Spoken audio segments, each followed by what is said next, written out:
Bon, ravi de vous accueillir au château L'Ermitage, ici dans le cadre de la cave historique de l'Ermitage. Pourquoi cave historique? Car cette partie-là a été construite par Jacques Roustan vers 1800.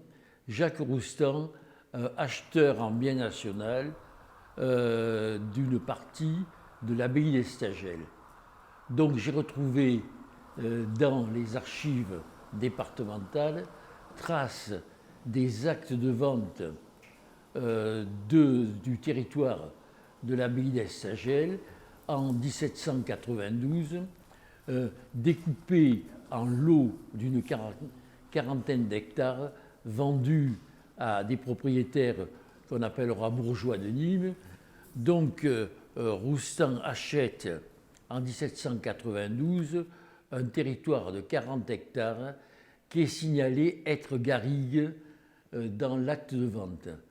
Pourquoi s'installe-t-il et achète-t-il des garrigues pour y planter de la vigne en spéculant sur la commercialisation facilitée par l'ouverture du canal du Rhône à Sète et le port de Sète a apporté un véritable essor à la commercialisation du vin de la région.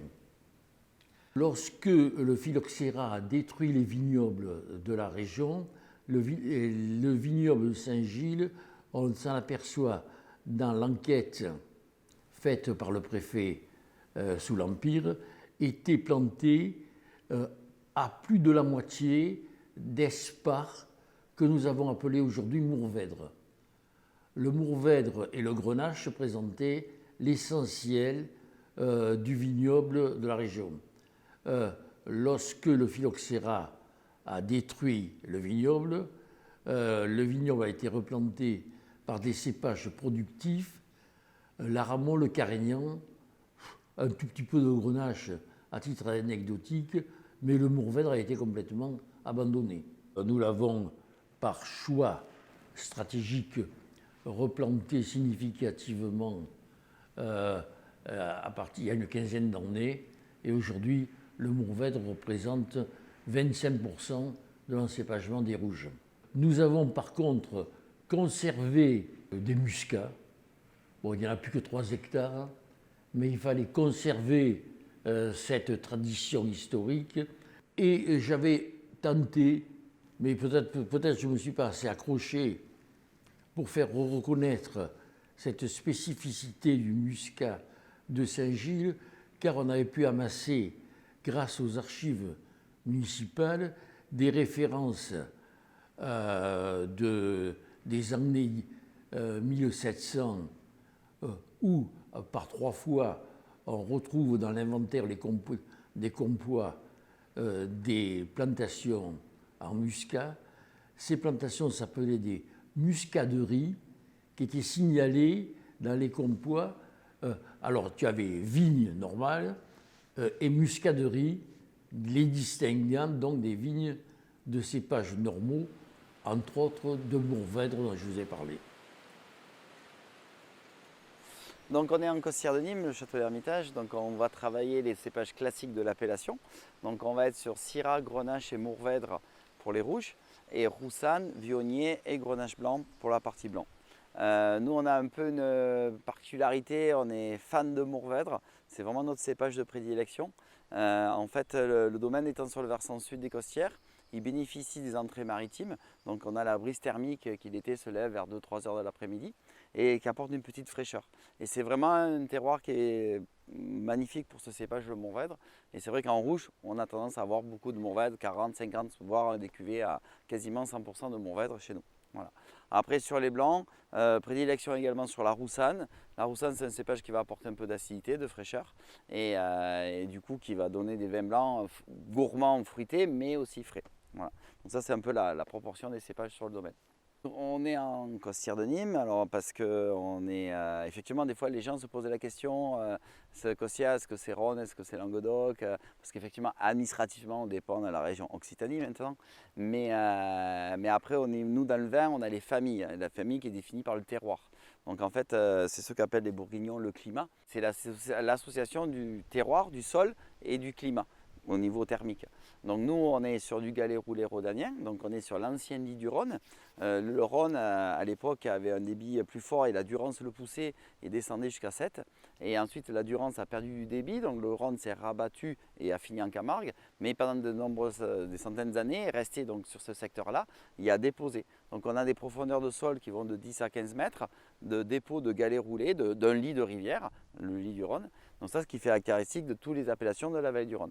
Ensuite, on l'entend peut-être un peu aujourd'hui, on a ce vent qui est le Mistral, donc qui est typique également du courant de vent fait par la vallée du Rhône. Et associé à ça, on a donc le brise thermique qui arrive de mer, qui fait la caractéristique du versant sud costière de Nîmes. Donc terroir rhodanien avec influence maritime. Donc ça, c'est la définition un peu de cette zone de costière. Les costières de Nîmes, donc c'est une appellation qui est assez grosse. On est la 7e appellation de France en volume. Et aujourd'hui, c'est une appellation qui va vraiment dans la direction du bio. C'est à peu près 25%, voire même plus 25% de l'appellation qui est déjà certifiée. Et nous, on sera certifié l'année prochaine. On est vraiment avec le passage en bio et mon fils vous parlera peut-être du futur d'une biodynamie. On est vraiment sur le principe il vaut mieux prévenir que guérir. Donc pour ça, il faut observer, il faut être présent sur le terrain de longue pour voir un peu comme la végétation. Déjà au printemps, vous allez avoir ce qu'on appelle la vigne va débourrer. Donc on va voir les premiers bourgeons grossir et les 2-3 premières feuilles. Et déjà, on s'aperçoit, en fait, c'est un peu comme un être humain, on s'aperçoit de est-ce qu'elle est bien, est-ce qu'elle est heureuse, ça veut dire est-ce que la feuille est bien verte, un vert tendre, ou est-ce qu'on commence à avoir des signes de stress, des signes de maladie, ou chose ça. Donc à ce moment-là, on essaye d'intervenir le plus tôt possible par plus des traitements un peu d'homéopathie dans l'esprit, de provoquer les réactions de la plante. Et donc c'est vrai que c'est une grosse présence. Mais ce travail, il commence aussi, des fois on a l'impression que les vendanges, c'est la fin d'un cycle, mais c'est aussi, on commence déjà à préparer le prochain cycle. C'est-à-dire dès qu'après les vendanges, on va commencer à travailler les sols, à préparer. En fait, il faut qu'on crée une microflore et faune dans les sols. Donc juste après vendange, on commence à retravailler les sols, les aérer, parce que vous avez eu des tracteurs qui sont passés pendant tout un cycle. Et donc là, on remet le sol qui se régénère pour nourrir la plante et pour qu'elle soit heureuse. Donc il y a un travail qui est sans arrêt, quoi. Il y a pas... Les gens souvent se disent ah ben ça y est, c'est plus les vendanges, c'est tranquille. Non, on a un travail qui est toute l'année. D'ailleurs nous on a un personnel, au total on est 15 personnes, et ces 15 personnes ont du travail toute l'année. Il n'y a pas de période creuse, quoi. Voilà. Aujourd'hui on doit faire face à l'évolution climatique. Cette année 2019 est encore malheureusement un gros exemple. Donc il y a eu un stress hydrique qui a été énorme parce que nous, la dernière pluie, elle remonte du 7 mai. Donc il va falloir qu'on s'adapte par rapport à ça. On a des cépages, notamment le Mourvèdre, il y a un cépage qui a des feuilles assez épaisses, donc il y a une petite évaporation par rapport à d'autres cépages qui ont tendance à beaucoup s'évaporer, donc qui ont besoin de plus d'eau. Donc il y a sélectionner des cépages plus adaptés à ça. Il y a, nous, à réduire aussi, il y a eu une période où on nous demandait d'avoir des très grands feuillages, des très grosses hauteurs. Mais plus vous avez de feuilles, plus vous avez de l'évaporation. Donc il y a un besoin d'eau plus important dans le sol. Donc il y a peut-être à redescendre un peu les hauteurs de feuillage. Donc il y a de l'adaptation à avoir. Et peut-être il y a des cépages que dans 10-15 ans, on aura planté d'autres cépages. Voilà. Donc on a aujourd'hui notamment des instituts comme l'INRA sur Montpellier ou ailleurs qui sont en train de travailler à trouver des cépages plus adaptés à des conditions climatiques plus difficiles. Voilà. Maintenant, la vigne, c'est une plante méditerranéenne, donc qui est adaptée à ces climats. On le voit encore cette année. Derrière nous, on a des vignes qui, après ces 4 mois de grosse sécheresse, elles sont encore vertes, quoi. Je veux dire, elles ont des raisins. Et donc, voilà. Donc on est quand même chanceux avec cette variété de plantes. Donc voilà, donc après récolte, donc, au niveau du process œnologique, donc, il va y avoir toute cette période d'hiver où on va laisser les vins se reposer, se déposer, se clarifier naturellement. Voilà, donc ça c'est une période, on va dire, de repos pour le vin. Après, arrivé au mois de février-mars, on va avoir la période des assemblages, parce qu'en Costière de Nîmes, on ne travaille pas en monocépage, on travaille en vin assemblé. Donc là, à cette période-là, les vins ils semblent bien propres, comme on dit, donc bien décantés. Donc on a la bonne perception des arômes, et c'est là qu'on va créer nos cuvées, nos assemblages, pour après des mises en bouteille qui, sur un nouveau millésime, vont commencer comme ça au printemps. Voilà. Donc ça, c'est tout le cycle du vin. Après, il y a ceux aussi des vins qui vont être élevés en barrique pour développer d'autres arômes. Dans le monde du vin, on parle d'arômes primaires, qui sont les arômes de fruits frais. C'est le Beaujolais nouveau, le Côte du Rhône primeur.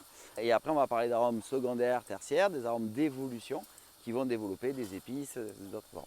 Donc ça, c'est notre partie c'est un deuxième métier de l'œnologue, de la vinification. Il y a le sucre devient de l'alcool et après, ce vin-là, on va le transformer, le faire évoluer. Donc ça, c'est pas.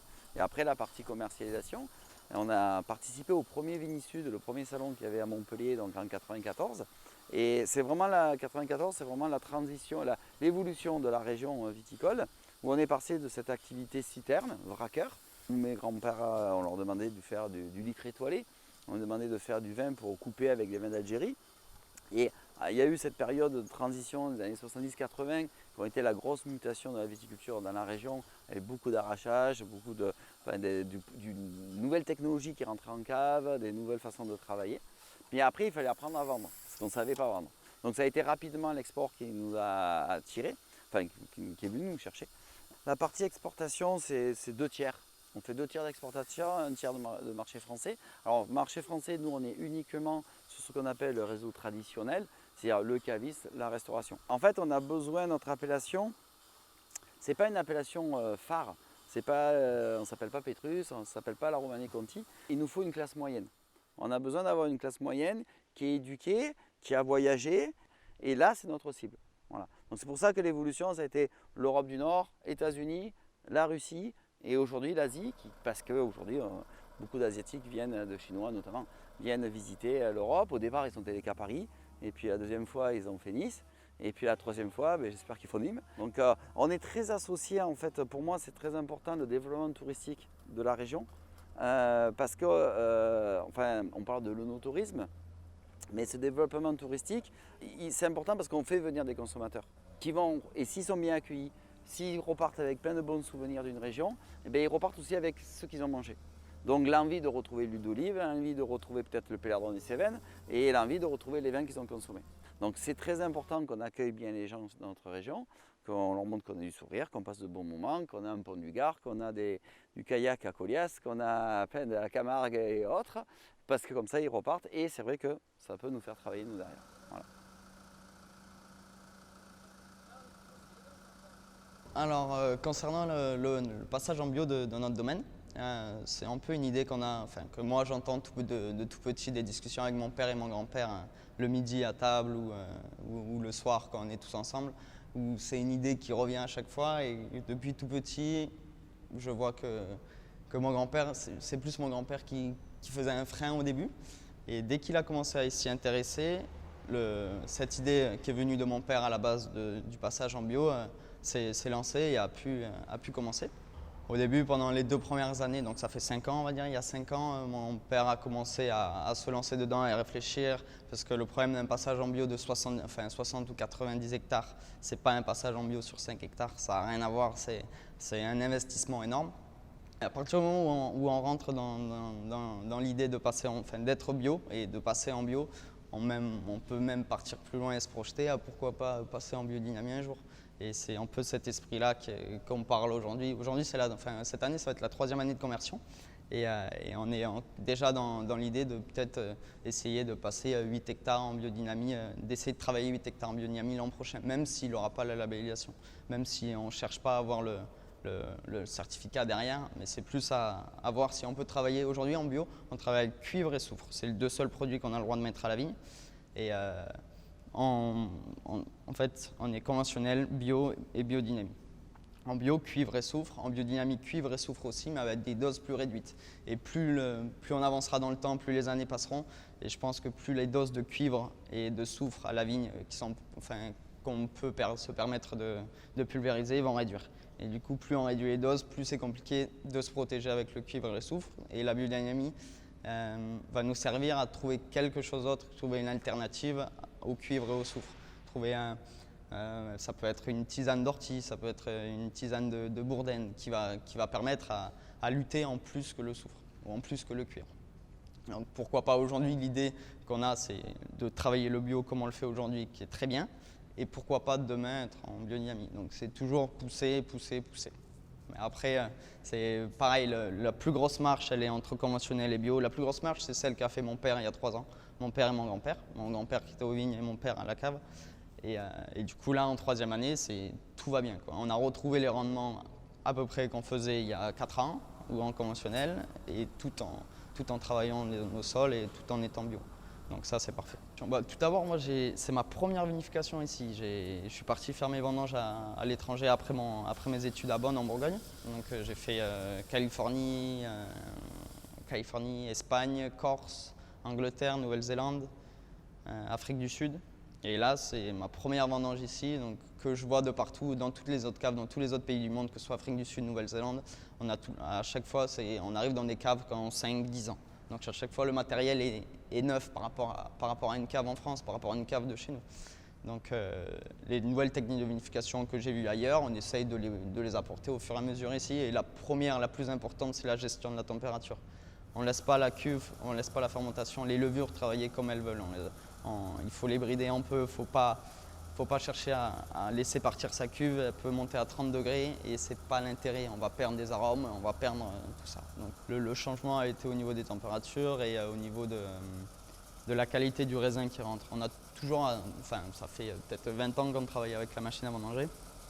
Et la machine à vendanger de 20 ans, si on la compare à celle d'aujourd'hui, ça n'a rien à voir du tout. On change nos machines tous les 2 ou 3 ans. Et à chaque fois, on va avoir la machine avec le nouveau système de tri, un peu les nouvelles technologies qu'ils vont faire sur les machines. Et pour se permettre d'avoir à la fin, quand ça arrive au pressoir, d'avoir seulement les baies, avec une quantité de feuilles de peut-être réduite de 90 ou 95% par rapport à il y a 20 ans. Quand ça arrive, si on voit 4 feuilles qui sont sur le dessus de la maie avant de partir dans le pressoir, c'est énorme. Donc l'effort, le progrès, la prouesse technique se fait aussi au niveau de la machine à vendanger.